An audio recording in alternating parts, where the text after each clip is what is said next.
کا مقدس مہینہ جاری ہے اور ہم لوگ تراویح کا اہتمام کر رہے ہیں، اور آج تراویح میں انشاءاللہ چھٹا سپارہ پڑھا جائے گا۔ خلاصہ سماعت فرمائیں۔ سورہ نساء جاری ہے، اس میں مسلمانوں کو چند اہم اخلاقی تعلیمات دی گئی ہیں، اور یہ تعلیمات دیتے ہوئے فرمایا گیا ہے کہ تم کسی بددیانت کی حمایت صرف اس وجہ سے نہ کرو کہ اس سے تمہارا کسی قسم کا تعلق ہے، یعنی صرف تعلق کی بنیاد پر کسی کی حمایت یا مخالفت نہ ہو، کیونکہ تم یہاں اس کی حمایت اور وکالت کر لو گے لیکن آخرت میں یہ ممکن نہیں ہوگا۔ نمبر 2، چھپ چھپا کر کانا پھوسی کرنا اچھی بات نہیں ہے، البتہ اس کا مقصد صدقہ ہو، خیرات ہو، یا کسی نیک کام کی تلقین کرنا یا لوگوں کے معاملات میں اصلاح کرنا ہو تو پھر یہ اچھی بات ہے۔ نمبر 3، انصاف کے لمبردار بنو اور خدا واسطے کے گواہ بنو، خواہ تمہارا تعلق، خواہ تمہارے انصاف اور تمہاری گواہی کی زد میں تمہاری اپنی ذات یا تمہارے والدین اور رشتہ دار ہی پر اس کی زد کیوں نہ پڑتی ہو، لیکن پھر بھی حق کے گواہ بنو۔ شرک کو سخت ترین جرم قرار دیتے ہوئے فرمایا گیا ہے کہ اللہ کے یہاں ہر جرم کی معافی ہو سکتی ہے، ہر جرم معاف ہو سکتا ہے، لیکن شرک کی بخشش نہیں ہے۔ یہ بھی بتایا گیا ہے کہ جنت میں داخلہ نیک کام کرنے والی اور ہر عورت اور ہر مرد کو ملے گا، لیکن شرط یہ ہے کہ وہ مومن ہو، یعنی ایسا نہیں ہے کہ کوئی مومن نہیں اور اس کا داخلہ جنت میں ہوگا، یہ کسی بھی صورت ممکن ہی نہیں ہے۔ نماز کے لیے کسمساتے ہوئے اٹھنے اور محض دکھاوے کے لیے نماز پڑھنے کو منافق کی علامت اور مطلب یہ دکھاوے ریاکاری کی نماز کو منافق کی علامت قرار دیا گیا ہے اور بدگوئی سے روکا گیا ہے، اور تعلیم دی گئی ہے کہ اگر تم ظاہر و باطن میں بھلائی ہی کیے جاؤ یا کم از کم برائی سے درگزر کرو تو اللہ بھی درگزر کرنے اور معاف فرمانے والا ہے۔ اہل کتاب کی تمام غیر اخلاقی حرکتوں اور نافرمانیوں اور عہد شکنیوں کا ذکر کیا گیا اور بتایا گیا ہے کہ ان کے اس ظالمانہ رویے نیز سود کھانے اور دوسروں کا مال ناجائز طریقے سے کھانے کی وجہ سے ان پر بہت سی پاک اور حلال چیزیں بھی حرام کر دی گئیں۔ دعوت و تبلیغ پر بھی گفتگو کی گئی ہے۔ اسلام جس بات کی طرف بلاتا ہے اس کی وضاحت کرنے کے ساتھ یہودیوں، عیسائیوں اور مشرکین کے غلط مذہبی تصورات اور غلط اخلاق و اعمال پر تنقید کر کے ان کو دین حق کی طرف دعوت دی گئی ہے اور دین حق کی طرف بلایا گیا ہے۔ اس ضمن میں فرمایا گیا ہے کہ نبی صلی اللہ علیہ وسلم پر جو وحی نازل ہو رہی ہے یا جو وحی کا سلسلہ ہے وہ کوئی نئی چیز نہیں ہے، کوئی نئی بات نہیں ہے، بلکہ اس سے پہلے ابراہیم علیہ السلام سے لے کر حضرت حضرت عیسیٰ علیہ السلام تک جتنے بھی، یعنی ابراہیم علیہ السلام سے جو وہ لوگ اپنا تعلق جوڑتے تھے تو وہاں سے لے کر معاملہ حضرت عیسیٰ علیہ السلام تک جتنے بھی نبی آئے سب پر اسی طرح وحی نازل ہوتی رہی ہے، یعنی وحی کا سلسلہ جاری رہا ہے۔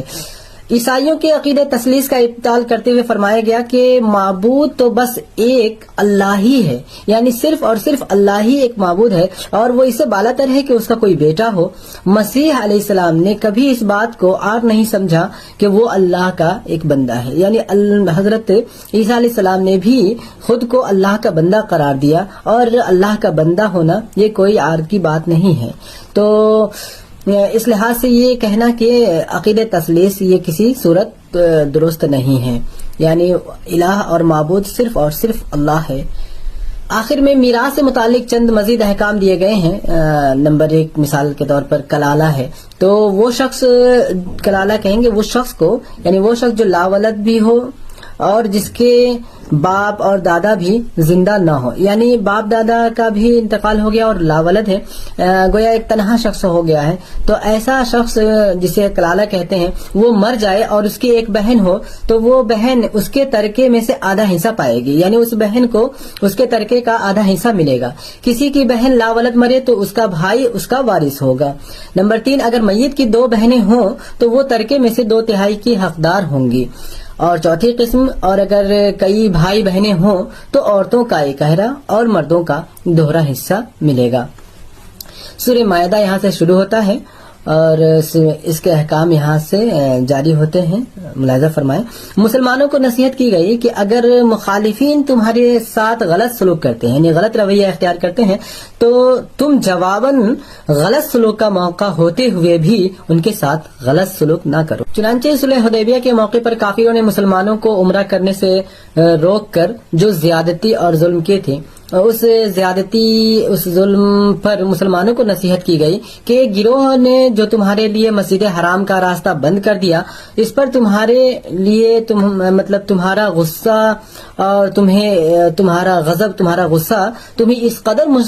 مشتعل نہ کر دے کہ تم بھی ان کے مقابلے میں ناروا زیادتیاں کرنے لگو۔ مدینہ میں جو اسلامی سوسائٹی قائم ہوئی تھی وہ اب ایک مستقل تہذیب کی شکل اختیار کر چکی تھی۔ ان حالات میں، اس صورت میں اسلامی تہذیب کو مزید نکھارنے کے لیے کچھ ضروری احکام دیے گئے ہیں،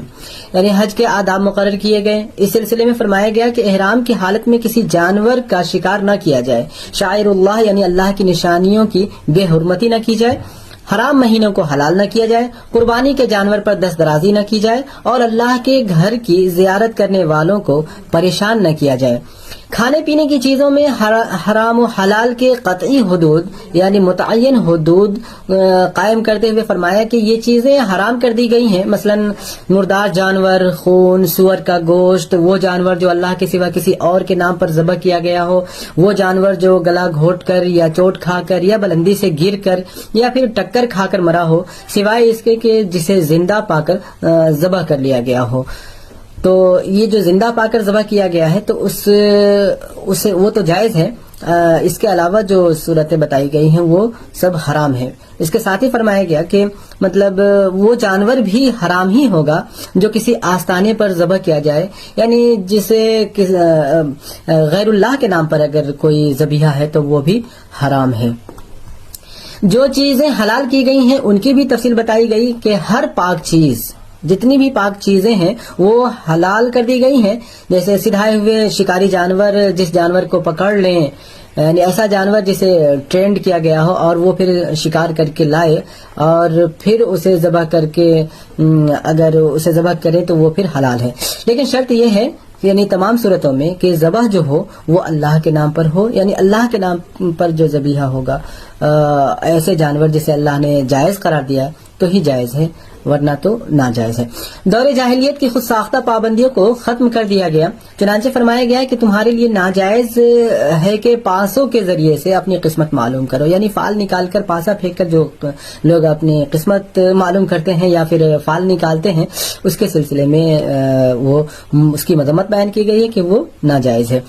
اس حکم کے ذریعے سے مشرکانہ طریقے سے فال نکالنے، توہم پرستی کی بنیاد پر فال نکالنے اور جوئے کی قسم کے وہ سارے کھیل، ان تمام کھیل کو حرام قرار دیا گیا۔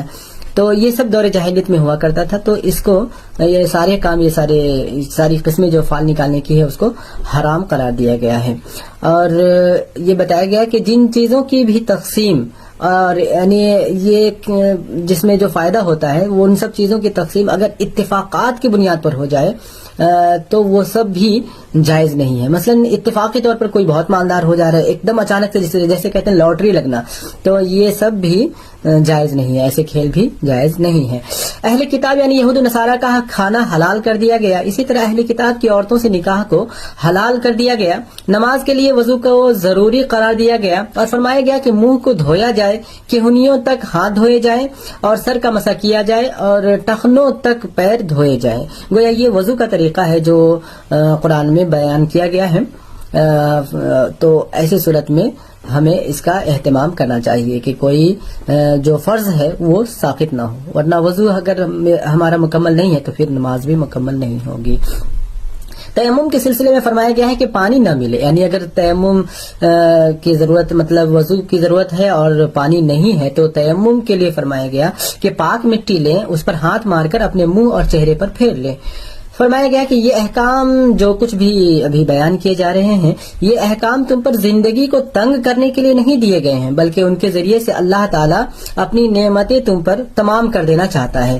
راستے پر قائم رہنے اور انصاف کی گواہی دینے کی تلقین کی گئی ہے، اور فرمایا گیا ہے کہ کسی گروہ کی دشمنی میں انصاف سے نہ پھر جانا، یعنی ایسا نہیں ہو کہ محض کسی سے دشمنی ہے تو اب انصاف کا دامن ہی چھوڑ دیا جائے، مطلب انصاف سے کام نہ لیا جائے، محض دشمنی کی بنیاد پر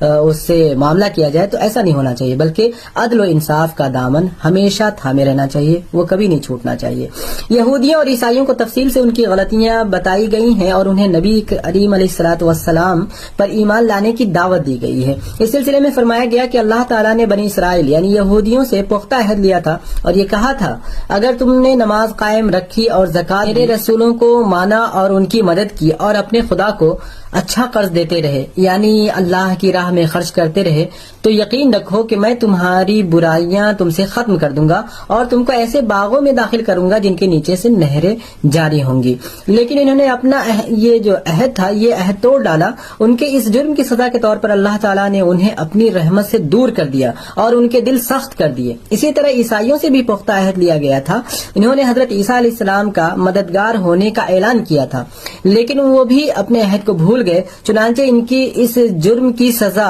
اس طرح دی گئی کہ قیامت تک کے لیے ان کے درمیان دشمنی اور آپسی بغض و نفرت کا بیج بو دیا گیا۔ اس بیان کے ذریعے دراصل مسلمانوں کو یہ نصیحت کی گئی ہے کہ وہ اللہ سے کیے ہوئے اپنے عہد کو نہ توڑیں اور یہود و نصارہ کے نقش قدم پر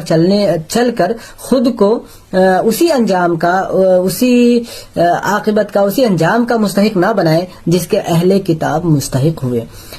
جو لوگ اللہ اور رسول سے جنگ کرتے ہیں اور زمین میں فساد پھیلانے کی کوشش کرتے ہیں، ان کی سزا یہ بتائی گئی کہ انہیں قتل کر دیا جائے یا سولی چڑھا دیا جائے یا ان کے ہاتھ اور پاؤں کو مخالف سمتوں سے کاٹ